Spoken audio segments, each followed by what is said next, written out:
Hey everyone, it's Adam. Today I will be answering the age old question: how much do you need to retire? If you haven't met me yet, my name is Adam Cross, and I'm a financial advisor for my independent company, amcwealth.com. Feel free to check me out at your leisure. So, to answer the question, how much do you need to retire? You've probably heard me say this a million times at this point, but the answer is it depends.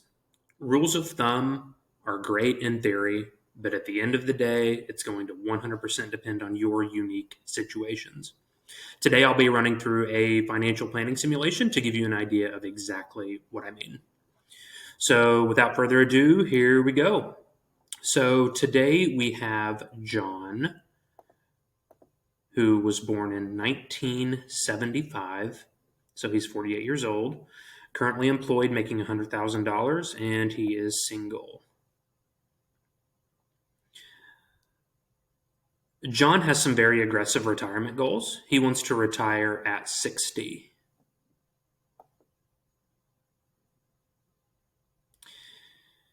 As usual, to keep things very simple for demonstration purposes, we're going to batch together all of his expected retirement spending.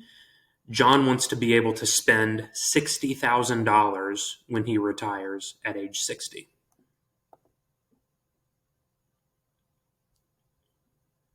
So John's full retirement age is 67, but he wants to retire at 60.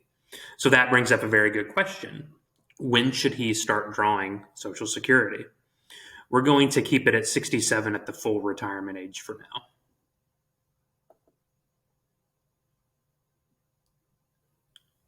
So John, given that he does want to retire early, he's also open to some part-time employment starting when he retires, going on for, we're going to use 15 years as a baseline example here.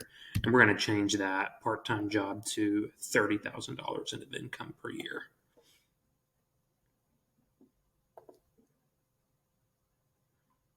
All right, and John does have a $150,000 employer retirement plan that he is currently contributing $10,000 towards.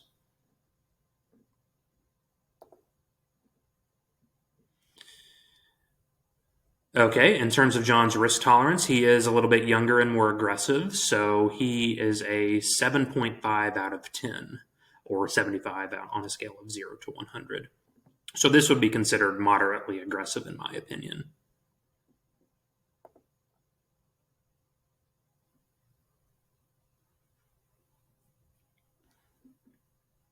Okay, now that we have some goals and basic information, let's run the simulation.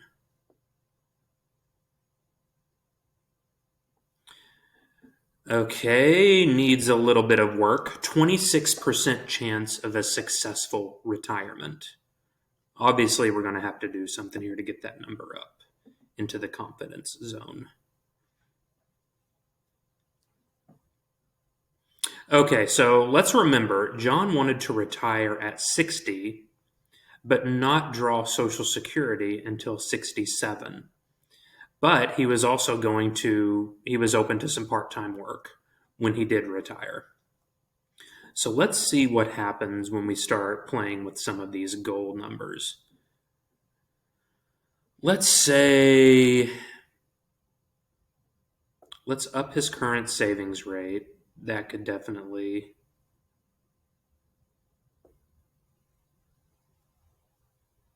Okay, so that doubled our probability of success just by saving an extra $7,500 per year. Let's say, let's move his retirement age to 62. Okay, so as we can see here in John's case, his expected spending was fine, but something has to give, right? So it's either up your savings for the next 10, 15 years for him, or change your expected retirement date. Because as we can see, even if we keep delaying this, it's just going to get higher and higher because of the part-time employment. So yeah, John, I would tell you, you're doing fine. A few things need to be adjusted. The expected age of your retirement obviously doesn't jive with your current savings rate. So one of the two has to change for sure. Preferably both, but at least one, without question, in my professional opinion. But as usual, these numbers are completely made up just for demonstration purposes. I'm sure there's a John out there, but this John doesn't exist. So to answer the question, how much does John need to retire? It 100% depends on his situation and what he's willing to sacrifice. In this case, I would say adjust the age of your expected retirement and then, of course, up your savings rate. If you'd like me to run a scenario like this for you, feel free to visit my website, amcwealth.com, drop a comment below, or send me a message. Have a nice day.